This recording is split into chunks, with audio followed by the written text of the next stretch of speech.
working here. Oh, wait, maybe it's working for me? I don't know. I'm going to go back to my YouTube studio. I might have created a new version. That's what I am afraid. Oh, wait, yes, I see. Yeah, it shows it live now. Yeah, I think it's new. All right. Sorry, everyone. Weird.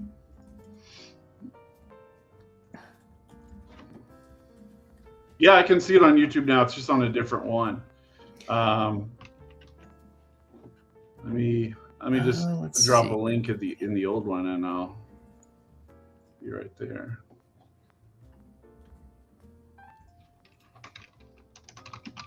All right. Well, that was boomered up.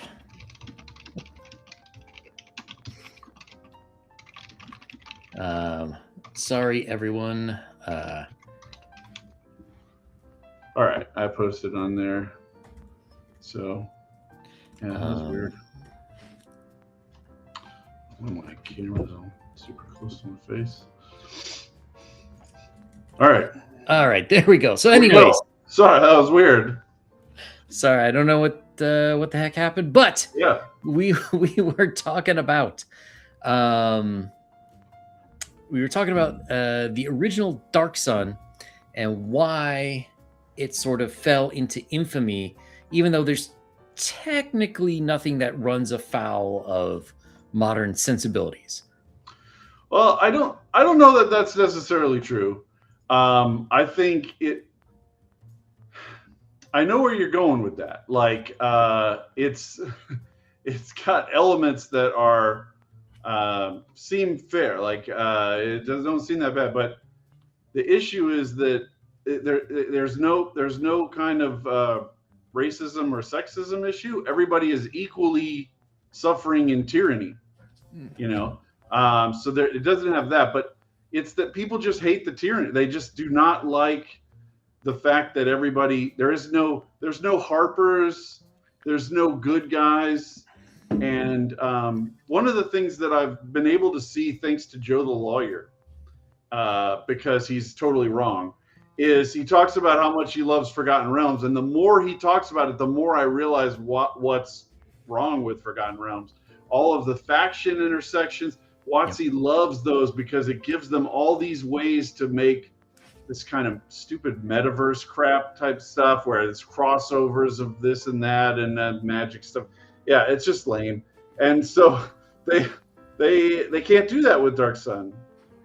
They don't have that kind of structure. There's no good guys. Well, if you're a good guy, you can join this faction. Like every faction, everything is terrible. Everybody is suffering. And so there's no way out of that. Thank you, Sean, for your kind words. And Jonathan on the other, he was in the original instance that it didn't load to. Thanks for showing up there and commenting. Kind of, Jonathan, but it depends on what you're going. Like, if somebody's using magic to do a good thing, even if but by their estimation, the Veiled Alliance is willing to kill people, is willing to do all kinds of stuff. Like, so there's no. I just don't think there's any good guys.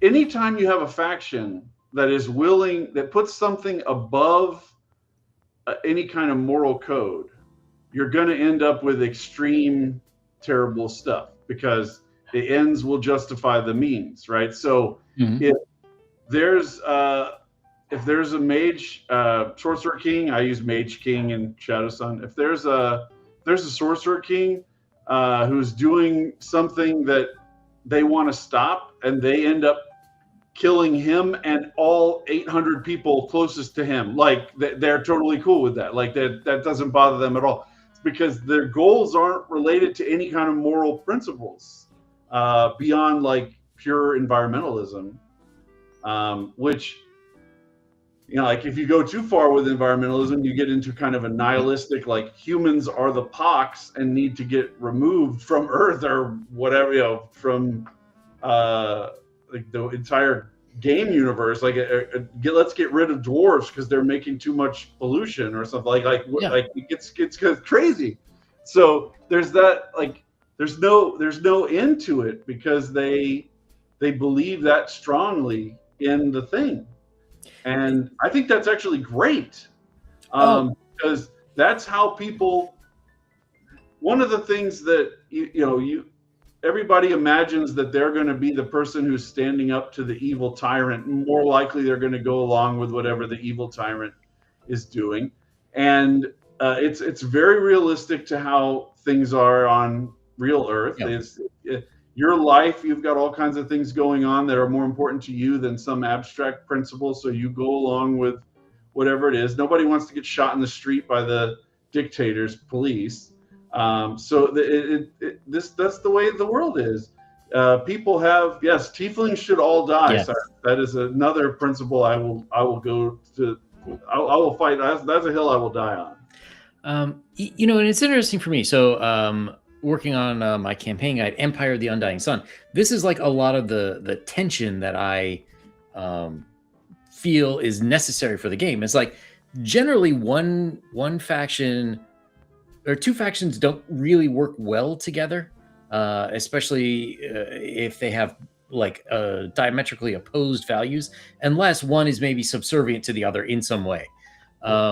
So to me, like Dark Sun really hits that soft spot, and it's great for the players because players come in and they want to feel that they're good, and it's like, okay, well, here's your chance. You can do what you feel is the morally good action, but it might cost you, with XYZ faction. And so are you okay with people hating you?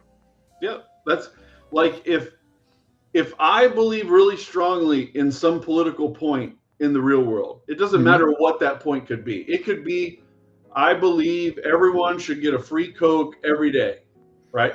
Yeah. But in order to achieve that goal, I have to impose negative conditions on all sorts of people, right? If somebody has to pay for these free Cokes that we're going to be giving out, right? And so there's going to be, Alexander McCrease talks about evil being the overlap of your needs to the point that you can't suffer the other side. So like, if I want to live in this valley and you want to live in this valley, we have to fight it out. Like, if I'm living in my valley and you're living in your valley and there's no overlap, then we can be allies, we can be friends, we can do all kinds of stuff. But if we want the same exact thing, that's right. Thank you, Todd. No free Coke. Yeah, there's no such thing as a free Coke. Somebody has to pay for it. So that there's going to be conflict by those overlapping things. Todd has a setting just dropped. Dropship. My son is like enamored with this game. He loves this game, and in the game, the humans have things that the aliens want, and the aliens are killing the humans in order to get the things. So the humans have to fight back, right? That's why I always thought it was hilarious when people were like talking about what is it? The one with the bugs coming to Earth, and they're fighting them, and it's like it's supposed to be a parody of fascism, and all it is like people are killing bugs, and we love killing bugs. Fuck bugs. Nobody cares about bugs. Like that kind of thing. Like, and that translates into Dark Sun with you got all sorts of insects that you have. How much sympathy do you have for the insect humanoid, the Thrycreen or its mantis folk in Shadow Sun, versus an elf? Is it the same, even though they're both not human, or is there fact that it's an insect make it even weirder? Like, it's not that. Starship Troopers. That's right. Yeah. Sorry. It's there's a certain weirdness about that, the alienness of it being different from us, and that they want the same things, that they want our land, they want our territory, they want to suck up our resources or whatever it is. Or in Hitchhiker's Guide to the Galaxy, they want to build a freeway through the middle of our planet. Like we got non-overlapping. We cannot coexist, so we have to fight. And Dark Sun is full of so much of that because resources are so depleted that you have to, like, there's Oasis can support 200 people, no more than that. So if we get to 201, somebody has got to go. That's just the way it is. That's right. So what are you going to do? What are you going to do? So you can't just be like, well, we can all be friends and sing Kumbaya. No, like, this is very, very strict resource control.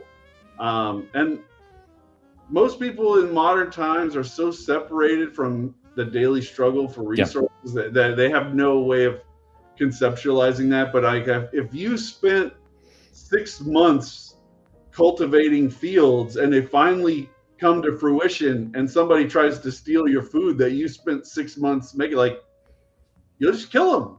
Like, that's the way it is. So I think that's what WotC won't touch it because they can't think of a way to design it that it won't cause that problem, right? The resource scarcity is built in. The way that the tyranny works is really built in. Like, the magic system, like, in order to become a more and more powerful magic user, you have to consume huge amounts of life. There's no way to be friendly. Elminster in Dark Sun would be a mass murderer. He would just go around. He would be like, I'm going to cast this spell and all these people die. And I'm going to do this. I mean, like, he would just be terror. There's no way to be, witness me. That's right, Dunder. Yeah, I don't know. I think WotC's one chance is to somehow turn Dark Sun into Burning Man. Well, I would love if they tried, because they will fail so hard. They cannot help every project they do.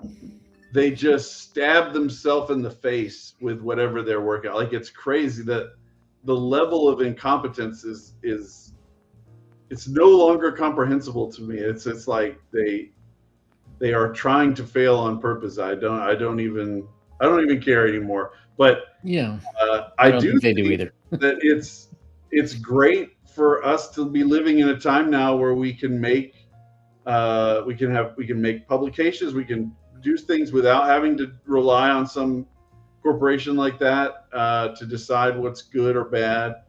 And they're hypocrites anyway. That if I had somebody walk into your house and start talking about the things that they consider to be horribly offensive, or I had somebody come into your house and begin stabbing you with weapons and casting magic, you would find being stabbed with weapons, you would find much more difficult to suffer than bad names and mean statements and discussions of topics that you don't like, right? So they have a game where the primary interaction is killing and stabbing and wounding people, but you can't say anything that might hurt somebody's feelings. It's nuts. It's like there's a Lewis Black bit where he's talking about doing the president's like the one where the journalism dinner where the president's there and they kind of do like a roasting of him. And they told him before he did it that he couldn't say any curse words, and he's like, these are the best of the best, the first and best line of defense that we have, but the word poopy makes them cry. It's like, why are we making these distinctions? It's crazy to me. So slightly off topic, but I did have this question. One of the things about Dark Sun, and then we'll move on, is the artwork is possibly the greatest in terms of TSR branding. Like, the instant you see any artwork from Dark Sun, you're like, that's Dark Sun. So Dunder Moose comments that Brahm art, and then later he mentions, just picture Brahm Savage with 2 rock picks and pink heart eyes. So did you like the art from Dark Sun? I do. I have kind of a I've kind of a hybrid art style Mm-hmm. because I'm still not as fabulously wealthy as I would love to be Yeah. able to buy full color art in any quantity I would like. So I have incorporated a lot of stock art where I could.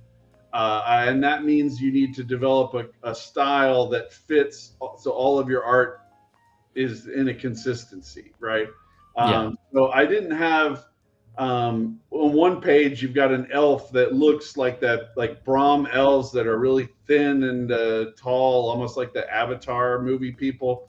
And then you have another piece of art where they look like a normal elf. Like I just can't, I can't do Mm-hmm. that. So I have to have a consistent style. Yes. That's just one of the limitations of not being fabulously wealthy. I don't have all the money that what Wizards of the Coast has to waste on these kind of things. I have to be prudent. Yes. So yeah, there's decisions to be made. But I did put a lot of the art has very clear, like it looks like Dark Sun art, and Nice. I have several artists that I've commissioned work from that have given me art that is really Dark Sun. Nice. This is, let me share this screen here real quick. This is a piece from Robert McNeil, and you can see like there's some strong Nice. Dark Sun influence there.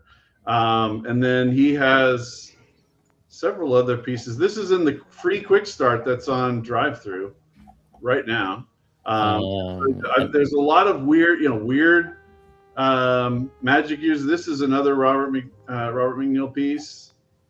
So it's like I am doing as much of that as I can, but like I said, yeah, you have to be fabulously wealthy in order to burn it on big, huge color art that looks like Brahm. I mean, I can't do that. Yeah. Yeah. The only thing that gives me mixed feelings is like a lot of the outfits in the original Dark Sun art felt like it's bondage wear. And it's like, what are we implying in this scenario? I think it's really a take on Mad Max, but I don't have that kind of art, just because I have a 15-year-old son and a 17-year-old daughter, and I don't want to hand them a book with big bouncing boobs on it and be like, here's dad's writing. That's just me. I mean, I'm really not that much of a prude. I just have to draw a line somewhere. But I did want to address Dunderboost's comment about doing what's in your heart. Yeah. So let me start by giving you a little anecdote, Dunder. There's constantly you see people say stuff like, well, I don't want to share all the details of this because I'm worried somebody will steal my idea, right? I have thousands of ideas that I can't develop simultaneously. I have a whole idea for a Western Red Dead Redemption type game based on the Shadowdark chassis, where you're using like carousing type mechanics to go fishing and to do hunting and do all the kind of stuff that's in the game and have all the stuff. I have made 2 pages of trade dress and written a whole bunch of stuff in an outline. I just don't have the bandwidth to develop that. At North Texas, I had a ton of people talk to me about Curse of Strahd because I did a big 10-part series on YouTube about Curse of Strahd, and that just having people ask me all these questions about Curse of Strahd, I kept thinking of all these new things that I could do. I said, what if the druids, right? They're just lame ass druids. They don't have anything really spectacular about them as written in Curse of Strahd. I was like, what if they were like leaning into the Slavic folklore of like the pagans that lived out in these areas, and they had all the kind of the Leshies and the different Slavic mythological monsters that were allied with those people. that they had all these kind of things that come from Slavic mythology. I don't have time to write all that shit up, right? So do I make what's in my heart? I have a bubbling font of shit constantly just pouring out. I try to jot it down. I do whatever. What I choose to put my time into making into a fancy, pretty book, that is, if I'm going to put in all that time, I want to make sure that it's something I think is going to really have legs and move. I could make the product that is like the perfect expression of what Greg wants to play. But if nobody else is interested in it, then I put in tons of all that I could just make the notes and then run it myself at the table. Like writing the book is going way beyond what I want to run at the table, right? It's going into a business decision. Michael Jordan was asked, would you play basketball if they weren't paying you? And he said, I'd play basketball all the time. I wouldn't get up at 4 a.m. and work out for 3 hours. That's the difference. Getting up and doing the work, it's challenging. It's hard. I want to make sure that it pays off. And I mean, my answer is similar. I make things that I want to play. Like if I were the player, I would want to be in there. But like Chubby said, I've got a bunch of ideas, and like some of them end up in just like off the cuff situations in like test groups, or if I'm playing another, and I'm running another game, and they won't really see the light of day. But if I'm going to choose to, spend my time and hopefully get people to invest in it, it's something that people have generally already reacted to fairly well, whether I thought they would or not. And then, you just sort of build on there, and you hope that you got a good enough sample size when you actually build it so that people actually come. Yeah, and then there's some things that might just not be appropriate for every group. Yeah, I mean, of course. There's things that I'm running Gods of the Forbidden North. You can actually see it above my head. All 3 books. Rob sent me the nice slipcover version. Nice. When I went in for the 3rd one, and I've been running it since this time last year. With this session this Saturday is going to be our 1-year anniversary session, right?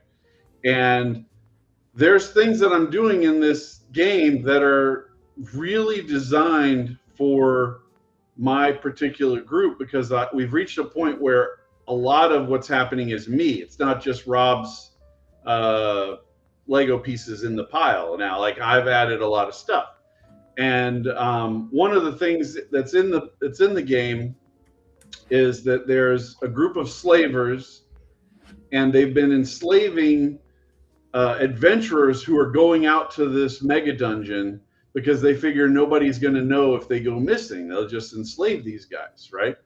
So they enslave these guys. My guys ended up taking the fort that they were in, wiping them out, liberating their slaves. Yay, good guys. Okay, so the guys in the fort reported to an even bigger badass, and the bigger badass this is all me. Rob didn't write this, and I was like, this guy's pissed. So he goes up and he demands that in order to compensate them, that the party go and enslave this other group, which is all evil people. Like this is a terrible group. And he's like, I want you guys to go in there and enslave all those people and bring them to me as compensation for all the damage you did to me at this fort. Right? Well, that puts them in a hell of a moral bind. Like they were the liberators. Do they wipe out their gains by enslaving more people, even if they're evil people? If they don't do it, this guy is threatened to wipe them out, and he is capable of fulfilling his promise. So what do they do? Do they run away from this guy? Do they just disappear into the woods? Like how are they going to? If he counterattacks them, they're screwed, right? So that's a difficult quandary. would I write that into an intro module of Keep on the Borderlands style adventure? No, like this. No. These guys have built up. They're like average level 6 or 7 now. Like they're badasses. I'm comfortable rolling that out. I wouldn't put that. I wouldn't write that into an intro module. But those are the kind of things you got to calibrate it to what it is. And I have tons of ideas that I can use in GMing. I don't have to use in writing. Yeah. So when you're writing something like Shadow Sun, how do you? Because of course there's all sorts of inspiration from the original Dark Sun. How do you go about extracting that and bringing that into your own creation to hopefully make that work even better? What I try to do is take the simplest expression of the idea, right? So there's a monster in Shadow Sun and in Dark Sun that are very similar. Mine, it's called a dust wader. I think it's called a bog wader in Dark Sun. It basically, it's a humanoid that hides like an alligator in loose material, and then it comes out and it grabs the person, tries to drag them in, right? It has spikes on it so that once it grabs you, you're really held well and entangled and pulled down in, right? In the Dark Sun version, there's tons of things about the psionics. There's all these different things about the monster. I just have a similar monster that does a similar thing. It has a grab attack. It hides in the dust. In Shadow Sun, I have a whole terrain type called dust sinks, which is a real phenomenon on Earth where you have a depression and just windblown dust and sediment gets in there, and it's almost like a ball pit at Chuck E. Cheese that you just fall into. Like you just cannot get out of it because it's not quicksand. It's dry. It's just you just fall in. It's like water. So I made a terrain type where it's like that. It's like a swamp where that's what's the water. So there's some hard land, and then there's a bunch of this dust. And going through it, you need like a canoe or something to like paddle through because you don't know what's going to be in there. So I put that monster in there. It's not deployed like that in Dark Sun. So, but it's inspired by that. And then I have stuff in there that didn't come from Dark Sun in the least. It just came out of my head. There was a lizard humanoid that I made that's like a gnoll in a lot of its behavior, but it's a lizard. So like it will kill someone, and then instead of moving on to the next target, it just starts eating the person that it took down to get health back. And it's just this vicious, aggressive lizard folk. So you see it, you think it's just a lizard folk, right? Then it comes and starts eating your friend while he's down. You know, it's brutal. As far as I know, unless it's in someone like Monster Manual 3 or some shit, I don't know. I do have rats of unusual size. For those who don't know what an ROUS is, and yeah, I have a ton of terrain dangers like that. I have a ton of monsters that are weird. Like there's a rat lycanthrope. So it has giant rats as its smaller allies and stuff like that. So that's kind of it. There's a mix of the things. There's a lot of things that are in Dark Sun that I don't like. I'm not super fanboy to the hilt. I took them out, and there's dragon kings are in Dark Sun. And it is like a 20th plus level transformation where a wizard starts to become a dragon that way. That's how you get dragon. There's no other dragons in the setting except that. And so I made the first time I ever wrote a leveled monster where in Shadowdark's frame, where you start out with a character and you go through an ordeal to get one level of Dragon Lord, and then you roll off of a talent table like you're leveling up in Shadowdark. So each Dragon Lord will have different power, and it can be hugely different. Like if they roll a 2 and a 12, they're going to be very different Dragon Lord than a guy rolling a 7 and an 8 on that 2d6 table. So I had gotten that up here. This is I just got the art like less than a week ago. Pull it here. So this is the Dragon Lord. So it has, and Shadowdark has a stat block system that I had to kind of adapt here, where you're adding these things on top of the stat block you already have. And the way you get a roll on this table, and if you roll 7 a bunch of times, you're going to be crazy strong with a huge number of claw attacks. But if you roll other abilities, you could be a Dragon Lord that has even better spellcasting abilities, that has a ton of extra actions per round, all kinds of different stuff. And as they gain levels, like this is a level 1 Dragon Lord here, then 2, then 3, then 4, you turn into a dragon like in Dark Sun. But it does not work the same way that it works in Dark Sun. So there's definitely huge differences into how I've implemented things. I still make you sacrifice a ton of people.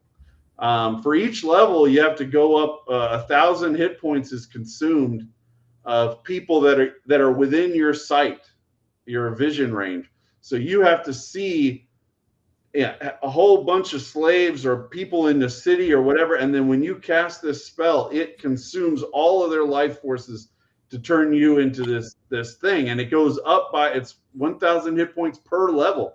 So you're going to be 1,000, then the next level you're going to need 2,000, then you're going to need 3,000. Like it's going to be mass destruction.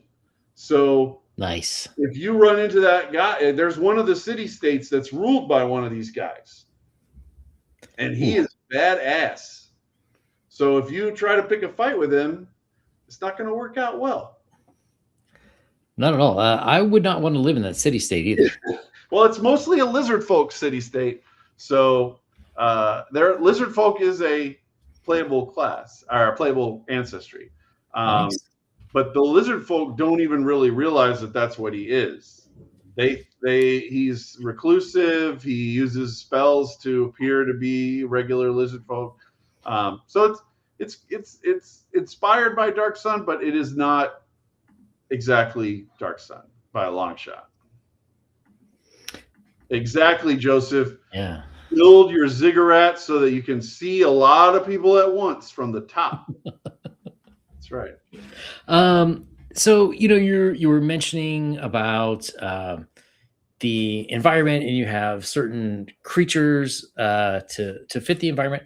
For you, how important is the environment? Because for me, this is like one of the largest untapped areas, at least in most modern settings and modules. It's like, oh, you're in a forest. It's okay. Yeah. Road, in a tavern, whatever. Like there's nothing like everywhere you go in the world, the place where you are defines the design of things, how much defense the city needs, how paranoid people are. Do you need extra shelter against the wind, against the snow? How does that work for you? Well, in Dark Sun and Shadow Sun, when you cast spells, you destroy the environment. A lot of that work has already been done before the game starts. That's why the whole almost everything is a desert. Now in Shadow Sun, I added a lot of savanna, salt flats, scrub plains. There's scrub forests. There's places that are kind of marginal territories, that more so than in the default in Dark Sun. But you still there's spells that you can cast that pull energy out of those, and if you're in a savanna, you're going to get a lot more energy than if you're in a salt flat. And you can it's all run on hit points. So like basically your life energy itself is being consumed, and when you cast a spell, an arcane spell, and it fails, not critical failure, even just regular failure in Shadowdark, you lose a hit point, or you can touch an ally and take 1d4 of their hit points, or you can touch someone that you have restrained and you can take 1d4 of their hit points. So if you want to cast a lot of magic, you're going to have to find a way to satisfy these conditions. So there's factions were introduced in Shadowdark in the Western Reaches concepts. She in the preview pages, she's got some factions in there, and I used the rough ideas that she was working with. It's not a perfect copy of it to make my own factions for this. There's 5 global factions, and one of them is called the Prevatori, and they are interested in preserving as much as possible. So they're kind of the analogy to the Veiled Alliance that somebody brought up earlier. And if you join them, your goals are to stop this stuff. So if you see someone doing this, that like you're morally obligated by part of your faction to stop these people. But you could have somebody in your party who's an arcane spellcaster. So if you take that, you have to find some way of coming to grips with that, or design your party so that there's nobody in your party who has that ability. I tried to make the factions so that they would all have, because the way Kelsey set them up is it's kind of like getting a free talent. As you level up, you get free talents from being a member of the faction. And the Prevatori, the first level benefit is that you don't have to drink extra water when you travel during the day. So everybody else has to, if you travel at night, you're cool. But if you travel during the day, you have to drink an extra unit of water. They don't have to do that. So that is a huge advantage from a supply management standpoint.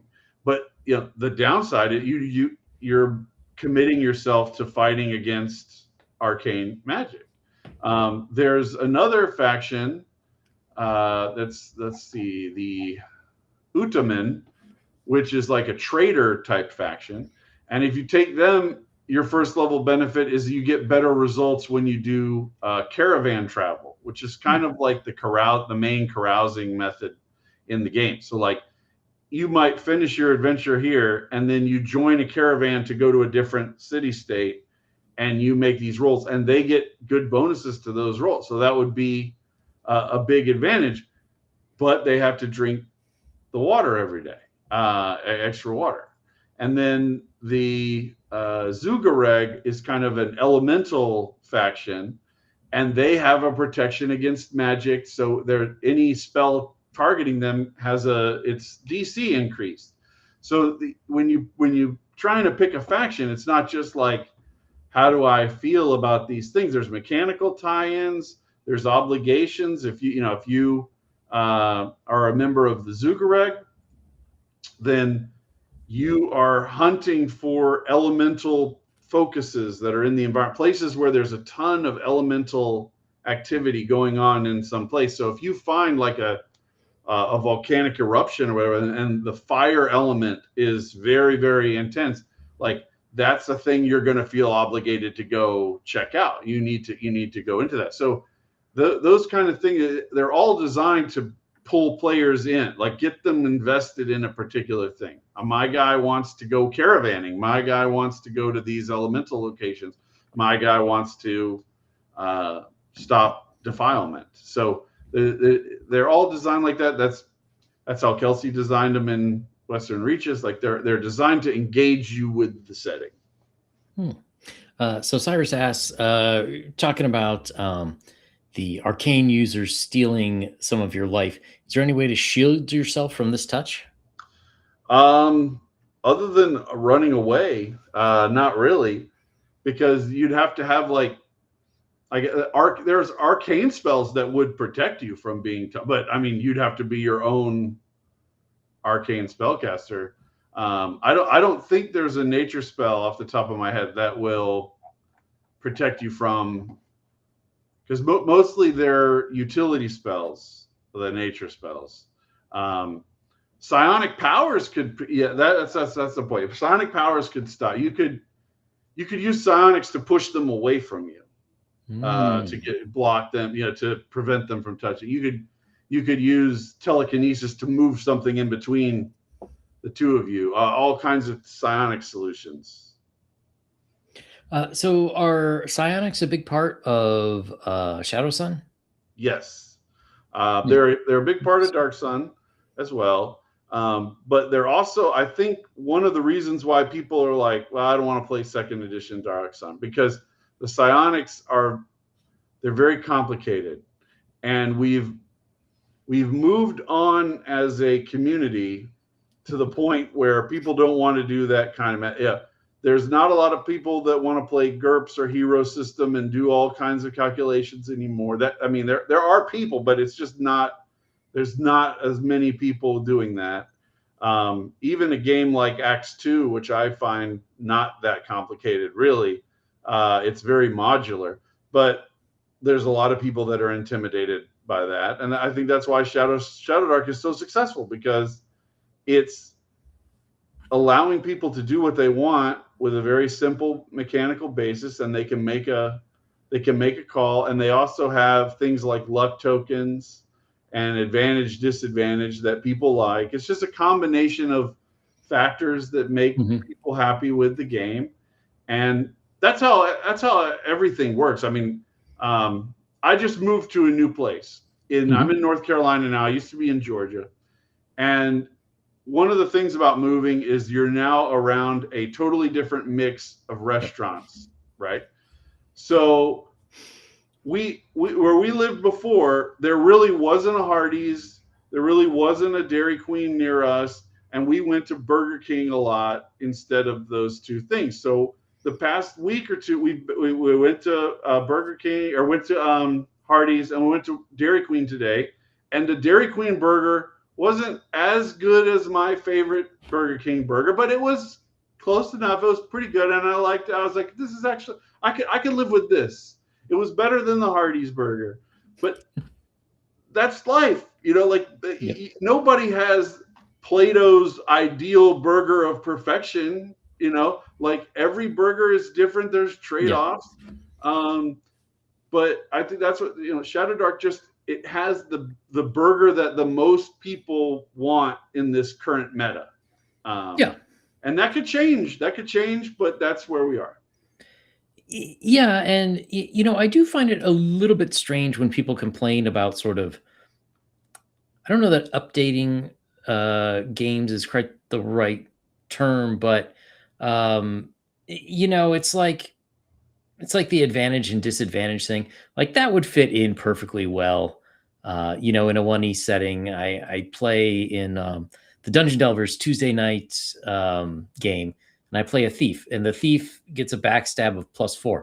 Well, if you look at the numbers, that's exactly what advantage is. Advantage and disadvantage is, yes. Yeah, so I tease him all the time by saying I'll attack with advantage, and it's drive him nuts. But like, what's wrong with sort of facilitating the way that people like to play? I can understand you can go too far with that, but a little bit. One of the things Greg Gillespie makes the argument that Shadowdark is not OSR because it really does not interact perfectly with the traditional OSR stat block, which is a fair criticism. Like the Shadowdark monsters are different, and as maybe not at first level, but when you start getting up to 4th or 5th level in Shadowdark, like the mix of abilities and stuff really have to be adjusted between the two. It does not line up.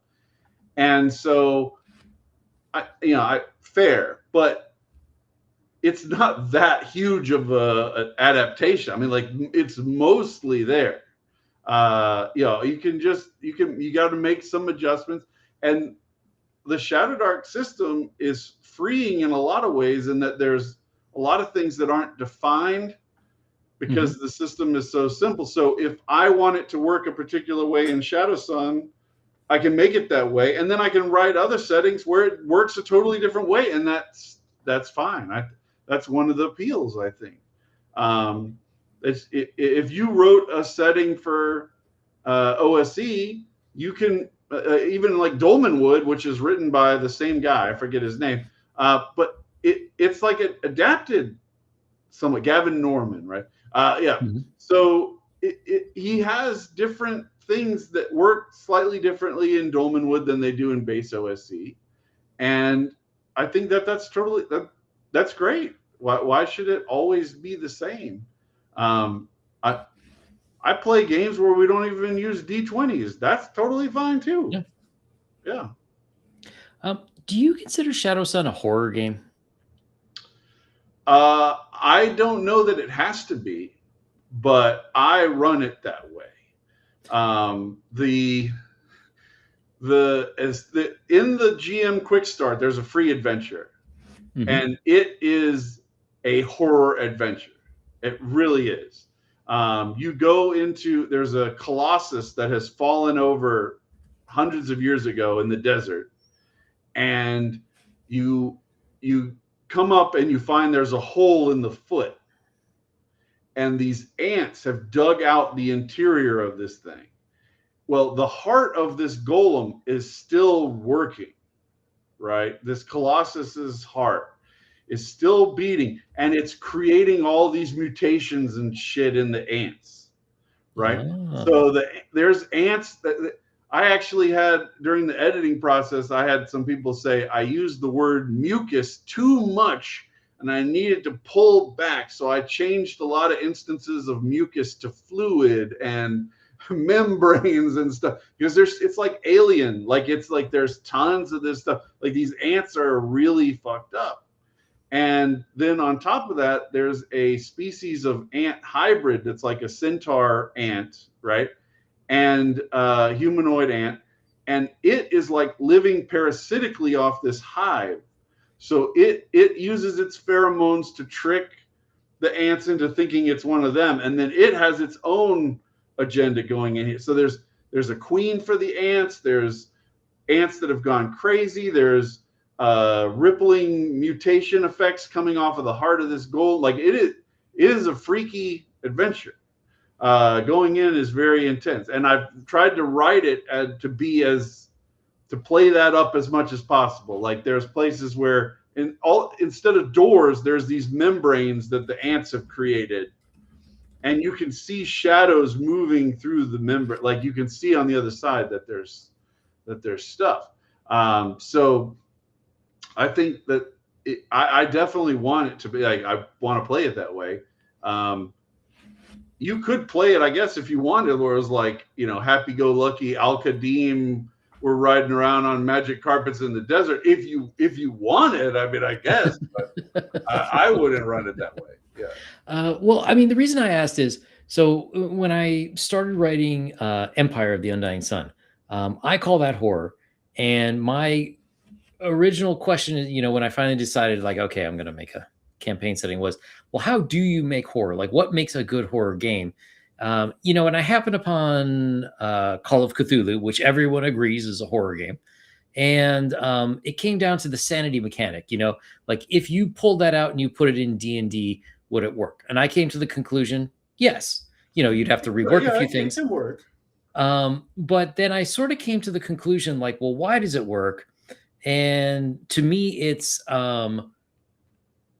you have a diminishing resource that is incredibly difficult to replenish. So like hit points, if you're doing a 5e game, you just go to bed and they're back. So hit points are not scary. And that's why people in 5e never retreat from fights. If, even in 1e, plenty of clerics around, plenty of healing potions. So you need some sort of resources. And it doesn't necessarily have to be sanity. It could be time. It could be, like you're saying, water or food. And it just seems to me in a lot of ways, Shadow Sun, whether it's intended to be horror, like it's very much primed to be a horror type of game where people start getting desperate and tense. I prefer to make it make the game system attack things that the players want.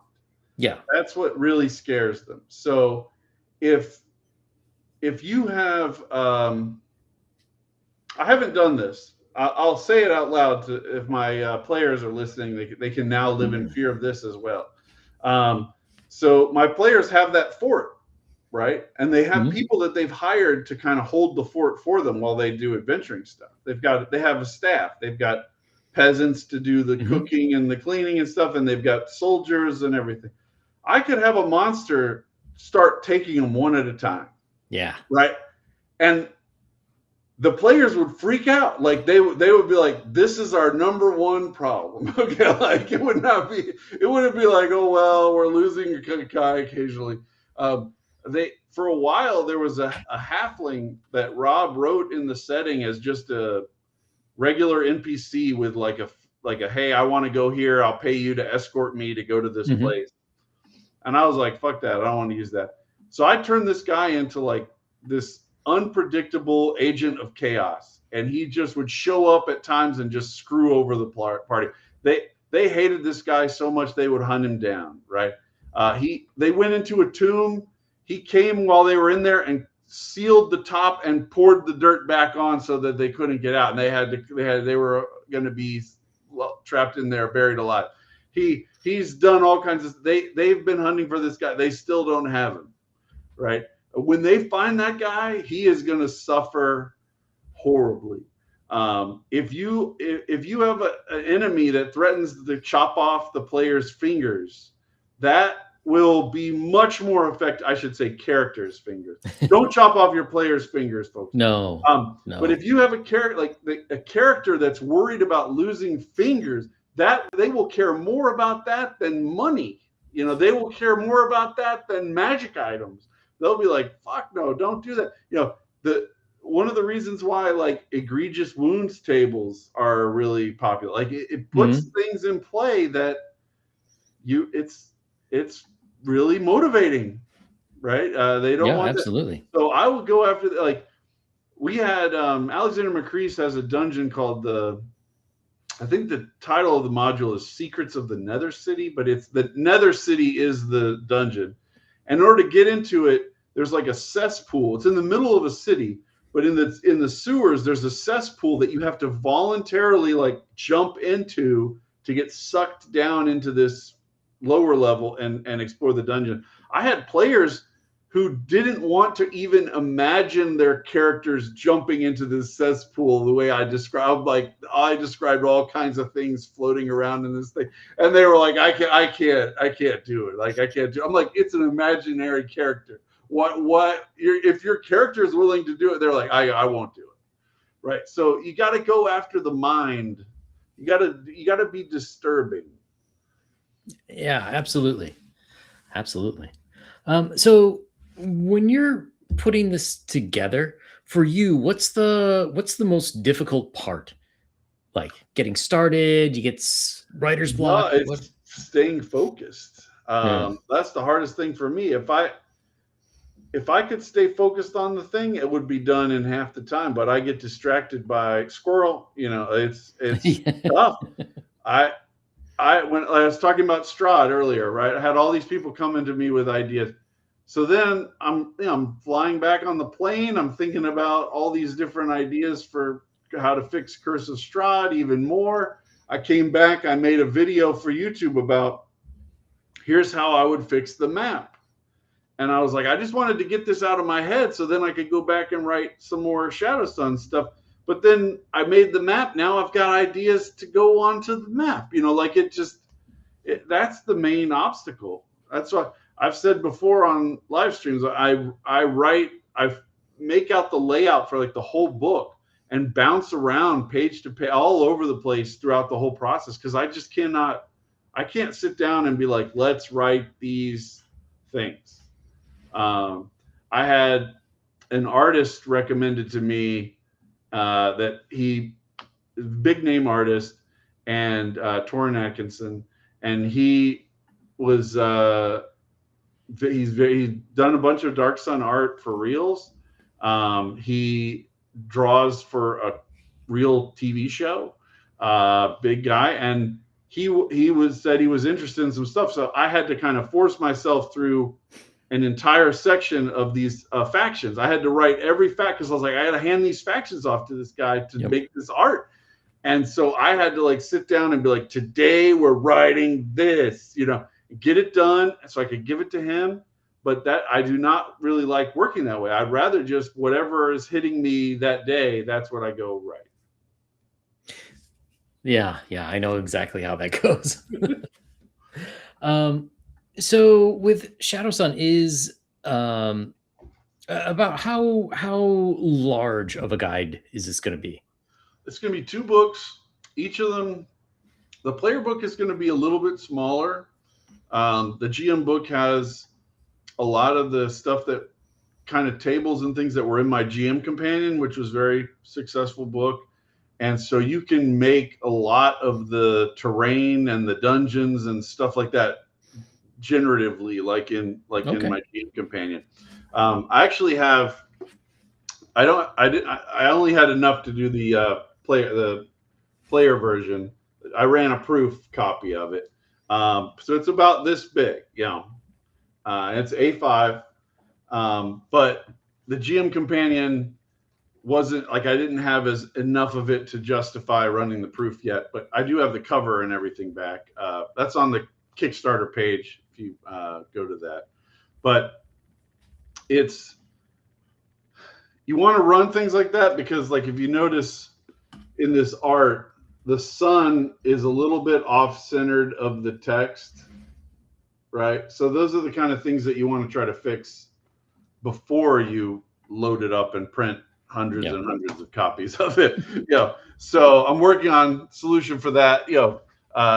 It's hard to fix art that's already in place and adjust your layout and do things, but I've made some changes, but that's part of the thing. It takes like 3 weeks to get a proof out of drive-through, so you want to be ahead of the game in getting those things fixed.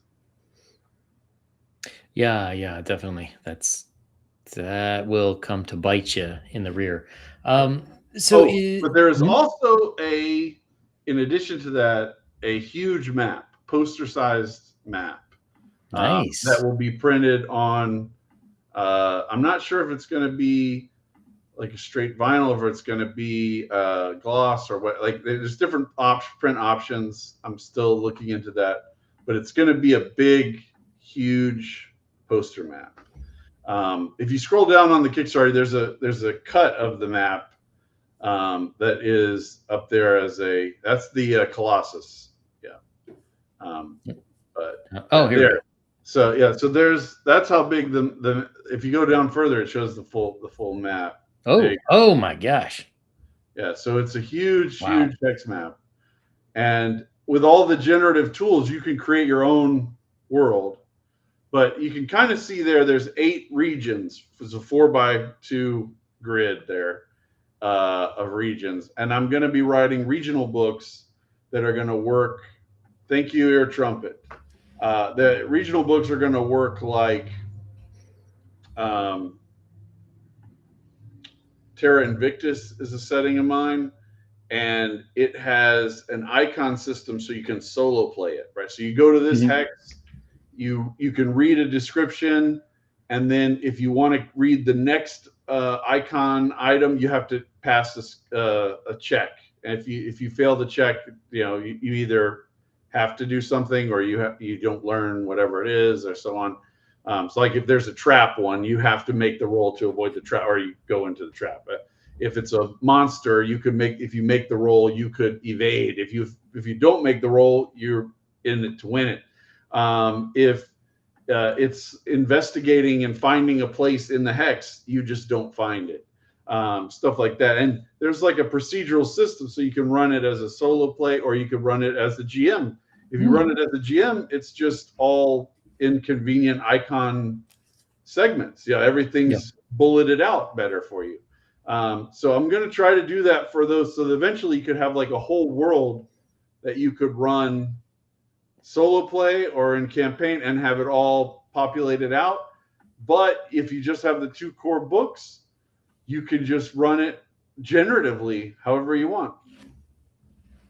That's pretty cool. Yeah, that was sort of the roundabout question I was getting to ask is, will this be sort of the one Shadow Sun book, or were you planning on doing future supplements, adventures, whatever you want to call them in the Yeah. world? So it I sounds like it's going to be living. Yeah, it's gonna be dynamic in a lot of ways. Yeah, but it takes a long time to write those. But writing Yeah. descriptions of 300 hexes is not it's not an easy Yeah. task. So one of the things we've kind of had some discussions about on things on my channel is how do you write these things? So like Gods of the Forbidden North, he made basically one of my region's sized map. And then he did a huge amount of detail in that region. But that means the players, if they say we're going to get on a boat and sail off into the sun, like you don't know what's over there. Yeah. But the detail level in that one place, and if everyone has a buy-in on that one place, then that's awesome. Before I go further, I want to say to C. Schultzuf, I don't know how to pronounce that right.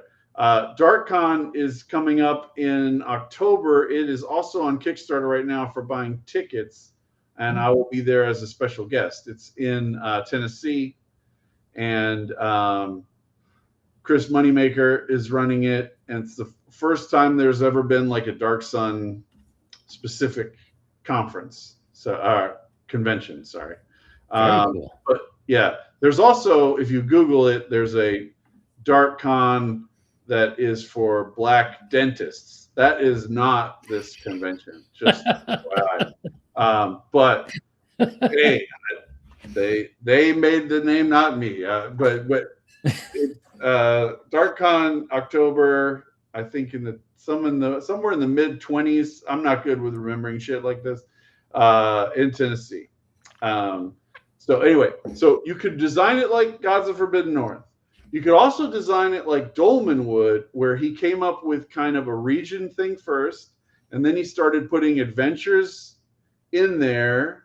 It was almost like zines at the beginning, as my understanding. I wasn't really paying attention at that point, so I came in to Dolmenwood, aware of Dolmenwood after all this stuff had been built out. But when I started like learning more about it, I was like, oh, and so he had all these little elements that kind of came together to make a Gods of the Forbidden North size territory. So instead of doing that, I'm starting, since Shadow Sun, when I originally released it, I had a world map. So I'm just going with the full world map and then working down and saying, this is what this. I've heard a lot of old school guys complain over the years. I've probably heard 10 different guys complain about this, that they said some area of Forgotten Realms was not going to be developed by them. It was just left for the GM to develop however he wants. So all these guys had developed all these ideas about what was in this region. I forget the name of the region. I don't think it was Cormyr, but it was somewhere like some kind of classic feudal location like that. Like it was just, there's a king and there's a duke and then whatever, you make up the rest of it. And they went back on their promise and ended up developing that territory. And guys were pissed off about that. But in this case, like, you can do that for the whole world. You can make it however you want. But I've designed the city states, which are just one hex for each city state. And when you go outside of that, you can just develop it however you want.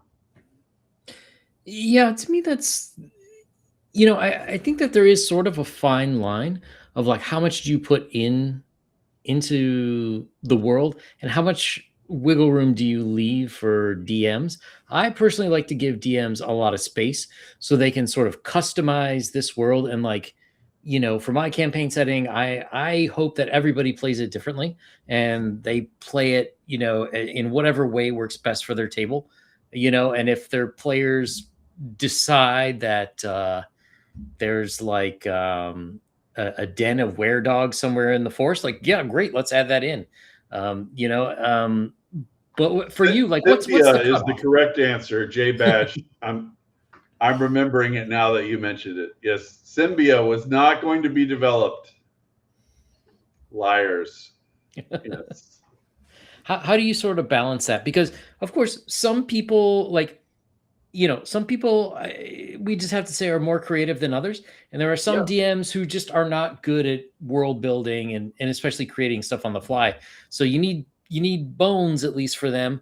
But what's the happy medium? I don't know that there is a happy medium. That's one of the things that I think about. Like how much detail should you provide? So like um, there's sections of all sorts of settings where there's like a woods or a desert or whatever where they really have not put a lot of stuff, and the GM can put whatever they want out there.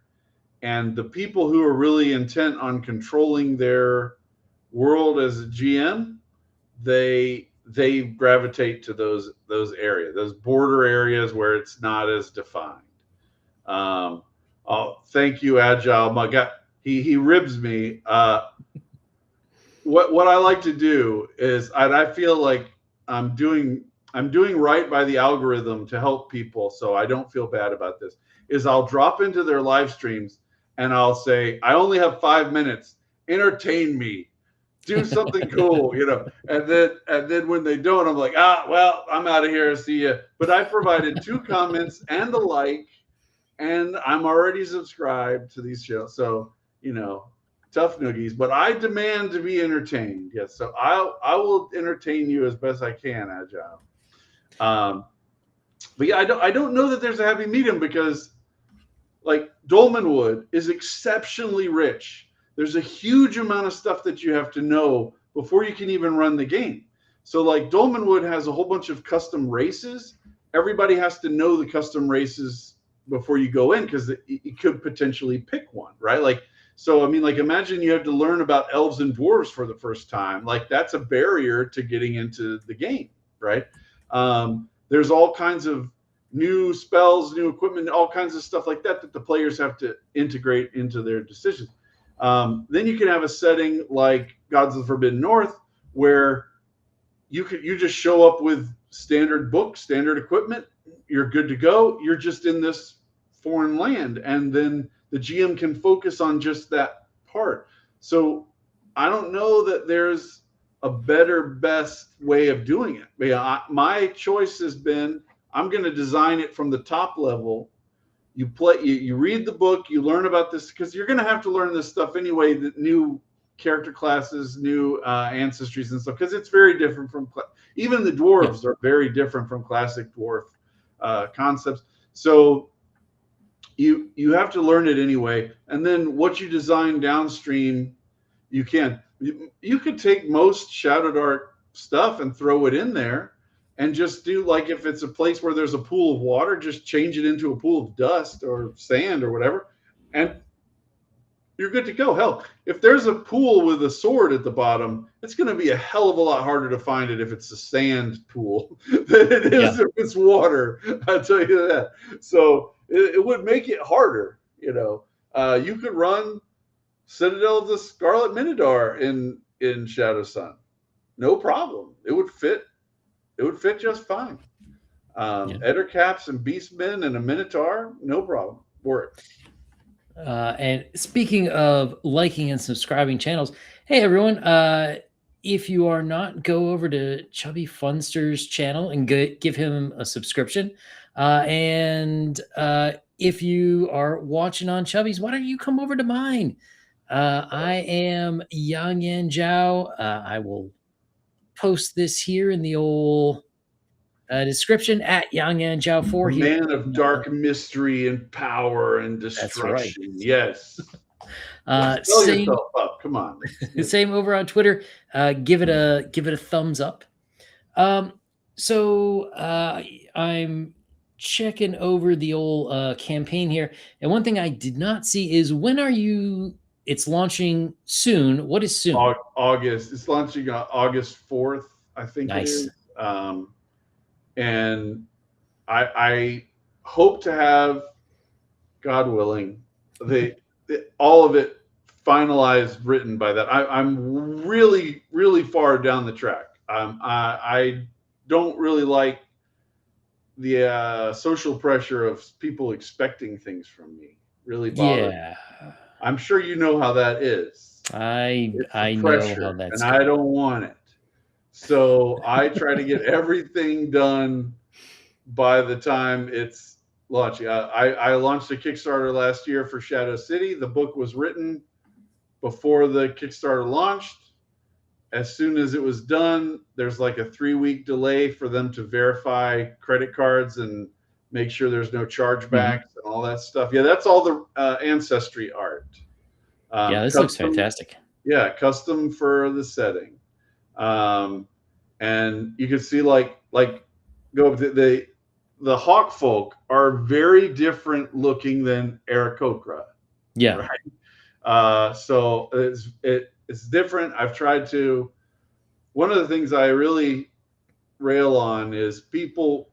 First off, this is a bigger picture. It is for my entire life. I have been disappointed by people with millions of dollars in that they build the shittiest, most just pedestrian homes and regular ass shit with all their money. You know, even a guy like Jay Leno, he he just buys a huge garage and fills it up with cars that he like. I'm like, you couldn't build like a car tower that looked cool with like an Eye of Sauron at the top or some kind of crazy shit. No, we're just gonna buy a big garage and we're gonna fill it up with shit. And the same thing here. Like people will spend $600 on a piece of art and it's just a figure standing there with no action, nothing happening. It's just it's drawn by a great artist, right? Or something. I was like, Yeah. I wanted to make sure I put in tons of art direction pressure on this. And a lot of those pieces, I posted the art direction to the Patreon, my Patreon. And I do actively design stuff on the Patreon. And 30 days agile, Jesus That's Christ. crazy, man. Uh, That really hurts the creator too, because a lot of people they can't afford to get art before they that's get the Kickstarter funding. yeah, So, I mean, ethically, I can't really ask someone to start. I can tell them like, hey, look, you could see it's funded here, but I won't have the money for 30 days. I can't pay you for, you know, yeah. and so It sucks. that That's delays why things even more. I pay everything forward so that I don't have any debt or anything loaded. I'm not waiting on any art. I have the art in this player book. There's only like 3 pieces in here that where I still have a placeholder saying, I'm gonna waiting on commissioned art. Everything is the GM guide. I need to wait a little bit longer on a few things to make sure I know, because when you're doing your own layout, doing all your design, you can be like, okay, I need this exact Yes. dimensions of a piece, so I'm Yes. going to order it like that. You don't want to commission a piece of art and then you find out that it's this wide, but you need it to be this wide. So now you have to chop off a whole bunch of cool stuff. Yeah. So yeah, so that's but it's a very long process to commission new art to get it, because I try to make sure I have everything written so that I'm not writing to the art. I'm commissioning the art to the right, like, because a lot of times like you'll get a piece of art and then that you're like, well, this guy has this feature on his face, so I really have to describe it that way or whatever.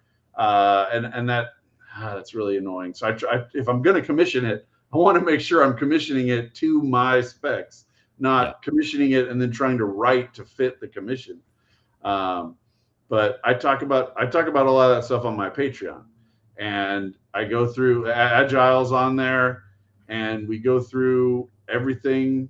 I post new spread. I posted that Dragon Lord spread a couple days ago, and we just go through everything. Like people give feedback, we talk about stuff, and I post also my YouTube videos there before they go live.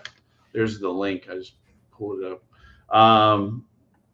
Oh, it gave a whole bunch of extra. You can just chop it off down to just Patreon, just Chubby Funster. But yeah, it's a $2 a month, minimum. I'm big time. But yeah, there's a $5 option too. That's awesome.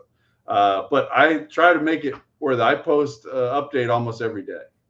I only fail to make a post on days like when I was moving and stuff.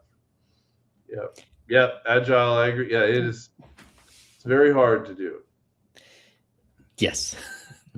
It's it's tough to put a book together to do the quality you want to do and still have money to do it. Once you get a few under the belt and you can take profits from some of those and roll them over into a new book, it gets much easier. But man, getting started is harder and harder. Yep, it's tough. And one of the things I said in a recent Patreon post was I was talking about these ideas about Cursed Strahd, and I was saying, like, there's basically 3 types of creative work in this writing and a role-playing game hobby. One is corrective work. So like a lot of house rules is that way. Like you're like, I don't think it should work like this. I think it should work like that. When I'm editing my own, making a second edition of Shadow Sun, basically, I'm doing a lot of that. I'm like, I didn't like how this worked. I'm fixing this. I'm doing that. Then there's a interpretive type of work where, like, I give you a dungeon room and you say, well, based on this, I'm going to say there's 3 goblins over here, and you're coming up with a description to fit what you're looking at. And then there's a pure creation where you're just creating it the way you want. And one of the problems that I think even Wizards of the Coast and Paizo and big companies have is that because of how decisions are structured, the people who are doing the design and writing are receiving frames from above that limit their creativity. So they're doing interpretive stuff. So like one of my complaints about the Curse of Strahd map is that it's beautiful and totally not used correctly. But I'm sure that they had an art director commission the map and do all that stuff. And that was really probably a separate process from the guys writing all the things that went onto the map. So there ended up being huge portions of the map that were just unused in the final distribution. And that's a shame. You shouldn't have a quarter of your map with nothing on it, like no locations, no reason to even go out that way. Yeah, it's crazy. So is there anything about Shadow Sun that we haven't talked about that you'd like to bring up? Anything else we should know? Yeah, the main focus of this whole edition is giving people the tools to build out the world in a way that they couldn't in the first edition, and to bring in a lot of monsters and art, because you have to have money to buy custom art for some of these. There's a lot of weird monsters, and if you can't afford it, like I couldn't when I made the first edition, then you have to just use stock art and adapt, like what I was just saying, interpret what your setting is going to be. And sorry, I feel like I'm about to sneeze for some reason. I got sand in my nose. No, the days of me having to be chained by that are over now. I have enough of a revenue stream that I don't have to interpret what goes in the book based on what I can afford. So everything in this edition is got the art, got adapted over ideas that I like, brought in some strange stuff. And you can see a lot of that in the quick start. There's 50 monsters in the quick start that shows there. I can't read the rest of that Star Blazer thing. Let's see. Not sure the covert was the formula for all games. Yeah, I have separate spells for arcane and divine magic and psionics. Psionics are treated like spells, but they have their own mishap table. They have their own kind of way of functioning. It's on a different stat. There's nature's on wisdom. Psionics is on Charisma, so it's until there's a wider distribution of not everything is hinging on intelligence. Um, oh, Starblazer is claiming I'm astroturfing. Um, No, no, I don't think so. um, Um, you get one of the number one criticism people have given me about the original Shadow Sun is that it's not like Dark Sun enough for them. So, I mean, it's totally wrong. Uh, I wrote the original one right after the open gaming license debacle, and I was just like, look, let's just take settings that they're not interested in yeah. developing. It'd be if you want to write your own Forgotten Realms and shit, then go for it. But if you want to write stuff that's for a setting that they're not developing, then you have no choice. You can't write it even through like D&D guild stuff. What's Judges Guild stuff like because it's not a supported product anymore. You can't write 5e content for something that has no 5e version. Yeah, and so the Kickstarter link is in the chat log, Grognard guy. And it's also, well, on my channel, it's pinned to the top of the chat, but I will throw that up here again.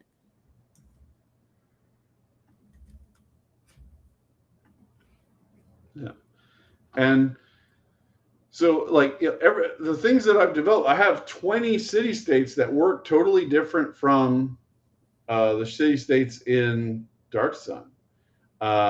There's a city state that's run by a vampire, and he has figured out how to create a kind of a shade over the territory so that it's eternally in night. There's all kinds of stuff within the design that is very, very different from Dark Sun. So the idea that we're stealing their IP, that's totally not the case. Any more than making elves and dwarves is stealing Tolkien's IP. Yeah, it's ridiculous. Well, plus the other thing, I talked to comic creators and whatnot, and there was a time when Steamboat Willie went into public domain, right? And everybody was decrying how bad Disney is, and they can't do this and that. And so a lot of people were saying, "Oh, I'm going to make Mickey an axe murderer." And my whole thing was like, why don't you make the best damn jungle adventure you possibly could, where Mickey and Minnie and Pete are going down the Amazon in the steamboat, getting into all sorts of adventures. Like, beat Disney at their own game. And I think to a lot of extent, that's what a lot of people should be thinking about with WotC. There's all these fantastic properties.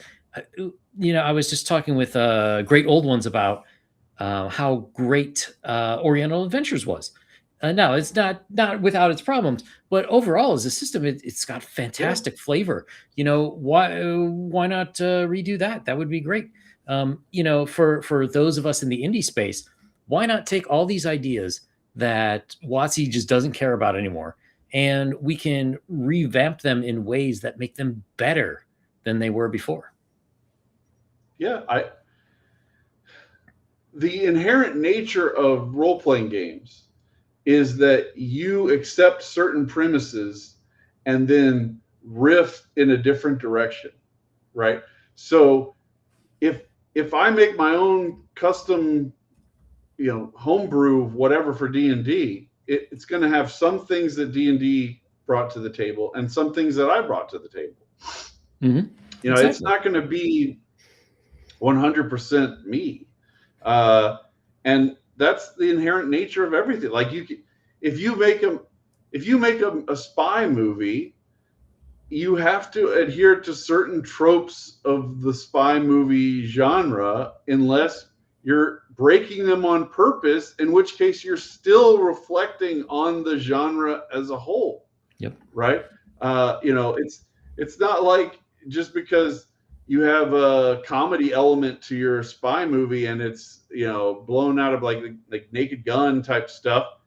Uh, it's only funny because the tropes exist within the spy movies. So it's all interconnected like that.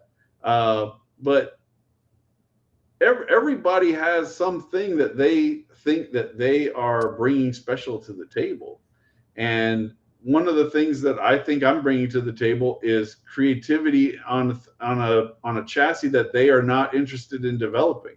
So one example is that in Shadow Sun there's a system for smoking that works like an expanded version of Gandalf's pipe smoking, right?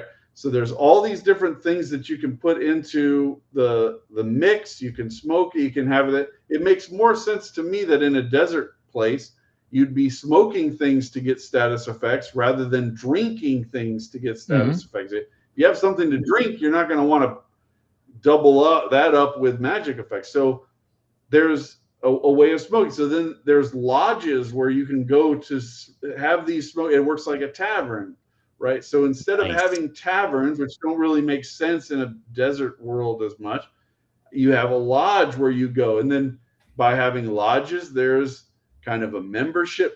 You have to kind of be part of the social crew in order to get into the lodge. There's information you can gain in that. So it makes it more like realistic of an information gathering location than even a tavern where a lot of people are going to not, they're not going to share rumors. They're going to just get drunk and stuff. So there's that kind of backroom deals element of being into Smoking Lodge. There's all these kind of things. I haven't seen that in any role-playing game that I'm aware of. Maybe this is, as far as I'm aware, there's some parts of like certain Lord of the Rings things where smoking pipe weed has some effect, and there's different items and different things like where you smoke a pipe and you have some status effect. But having like a whole smoking culture that goes around and does all these things, there's just tons of different ideas, and build on that. Yeah, and just another thing too. I don't know if that guy is still watching or not. Probably not. But It doesn't bother me. Yeah. But the other thing about independent creators versus a large corporation owned by Hasbro is that when Chubby's writing stuff, he's not doing it by committee. He's not. He doesn't have to go to a writer's room and get 10 people to agree on it. He doesn't have someone in marketing who's never played a tabletop role-playing game and graduated in communications get to veto it because it would be cute to have like little bears in a promotional picture or something. Chubby can do whatever Chubby wants, and regardless of if it's your thing or not, it's gonna be much more authentic and much more streamlined for the gamer. And really, that's ultimately any of the products that any of us make may not be for one person specifically, but they're going to be internally consistent and they're going to play a lot better generally than something that's done by committee from a large corporation. Well, they thank you, Grognard guy. First off, that's high praise. But you're exactly right. They don't have the ability to make a ballsy decision and go with it. Right. So anybody who's worked in the corporate world knows this all the time. You come up with 4 ideas for a particular project, and one of them is just super creative and awesome, and like everybody's like, oh, we love this one, we could do this. And then the management goes, oh, that's too spicy, we can't do that. We want to go with this one that will be good for compliance and good for legal and good for this and that. And then they dump all that stuff. And that's why it sucks. Malcolm Gladwell has a great TED talk from years and years and years ago about ICE and how innovation works using ice as a model. And he said, so like there used to be people who cut ice out of ponds. They had no reason to innovate how they were doing it because they owned the pond. They would cut the ice out of the pond. They would take it to your house, right? But there was somebody out there who was like, you know what would be great is if I made a little machine that would freeze a big ice block, and then I could just take the ice block to your house. So I wouldn't even need a pond. I could just make it using electricity. And then that guy came along and he put all the pond ice people out of business. Yep. And then somebody was like, well, we wouldn't even have to transport it if we made a refrigerator that had its own ice machine in it. And then that is how the ice refrigerator. At all those levels, the people who innovated were not even involved in the main bit because they saw a way to come in and disrupt it, right? You're not going to get innovation within a corporation, within any industry, if the people who are dominant right now have no reason to innovate, right? That's why we get so frustrated with these big companies. But a small agile, not agile monk, but a small agile corporation, they can make changes. You just need to be flexible. You need to be willing to make risky decisions. And if you can't do that, then you're going to lose. That's all it is. They're literally incapable of doing what they would need to do to get the market share back. Yeah, exactly. And one of the other things too is, as small creators, we're all finding something in whatever product we're playing that is lacking, and we're saying, oh, I wish it had this. This would be really fun to play, and then we sort of make it that. Or you take a look at a product that's like Shadowdark, that's been along, that's been dead, forever, and say like, oh, that had a lot of really cool concepts. I bet we could do this in this new way that makes it even better for people today. And that's kind of where the small creators go a lot of times. Yeah. Nobody needs to reinvent the wheel. And Grognard guy makes a great point in the chat about that. I didn't know about Daggerheart, but I was saying this to Yang before the show. You have people writing content who've never played Dungeons and Dragons. Then you have them handing off the writing to a person in charge who's never played Dungeons and Dragons, who then talks to a marketing person who's never played Dungeons and Dragons, and they try to sell this thing to you. That it's totally disconnected from the actual process. So I have people ask me, like, I talk openly about running game. I run Gods of the Forbidden North every Saturday night for the past year. I've been running Acts 2 all the time, off and on. I have a bi-weekly campaign of it right now. And the reason why I do that is because the practical experience of running game, not just my content, even running other people's ideas. I can run Gods of the Forbidden North and I can go, oh, he did it this way. I really think it should be done that way. And I would do it and there's so many things that are in Gods of the Forbidden North that I think are not the way I want things, but I talk about the parts that I think work right. That's why I'm playing it. I'm playing it to learn all the parts that work correctly and say, okay, these are the things that I really like the most. This is the lessons I'm learning. I'm not going to do these other things. I say that about Dolmenwood is I'm gearing up now to go through Dolmenwood with a fine-tooth comb. Later this year, I'm going to do another analysis series of Dolmenwood and go through and say, this is all the things about Dolmenwood that I think are really great. These are the things that I think are not really great. And nobody's making the perfect product out there like that. Yeah. Especially not by my standards. I have the most exacting, high, asinine standards. I'll be like, why did you do this way? I don't like it. Because I'm trying to write. There's like like a maxim of like write the book for the person who's going to read it, not for some abstract person in your mind. Like, I'm writing the game to appeal to me.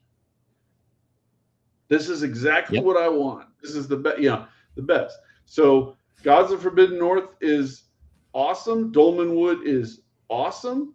And I think that they're great. They can still be improved. There was some documentary that came out right after Michael Jackson died, and it had the most amazing anecdotal story in it, where this guy, he was like a sound guy or a set guy who was there setting up the stage before like one of the last shows that Michael Jackson ever did. And he was on the stage and he kept doing something that the people with, like his producers, they were like, what are you doing? What are you doing? And he goes, I'm trying to develop a new sound. And this guy was like, so this performer has been through 40 years of 50 years of making music, and he's still like, I need to make a new sound. Like, that to me is the apex of creativity, that like, even after you've done all that, you're still like, what can we do to keep moving the ball down the field in some new way? That I aspire to never be really satisfied. Yeah, and I mean, I think that's it, and that's what you want in somebody's game. You want someone who's always striving for something new, always striving like, how can I make this a little better? And at the end of the day, not every game is going to be for every person, but you have a much better chance of finding a game you're happy with one of those creators than you do sterile beige corporate junk. That's right. And you don't have to please the 50% market slice. You can make so much money appealing to a 3% consumer group. Like, I mean, just really being the apex of what that group wants, and you'll be totally fine. You don't need to appeal to, I think the number is about 5,000. If you have 5,000 just regular customers, you can do this full time, right? Making role-playing games. You can bring in enough revenue to do it full time. Or you can live, like, I have 2 kids. There's a certain standard of living I have to maintain. That's why I have a day job. But wives demand that. Yeah, but if I was living in a 1-bedroom apartment with a bed and a TV, oh man, I could quit right now. I could just do tabletop role-playing games full time right now. I think we know a few people who are doing that. Capability there. And yeah, it's just people have this idea. I hear people all the time like, we need to broaden the hobby. I could give 2 shits about broadening the hobby.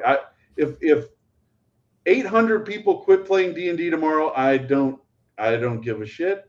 What I care about is appealing to what I want, the narrow segment of people who are aligned with me, and trying to make other people see things my way. That's why I make YouTube videos as well. I make them for myself because it helps me focus my mind on a particular topic that I want to get clarity on. And then it helps me show people, like, this is what one of my most successful videos is a discussion of random encounters, and how random encounters are like an electron cloud around an atom, that it's not like we walk into this forest and some random shit happens to you.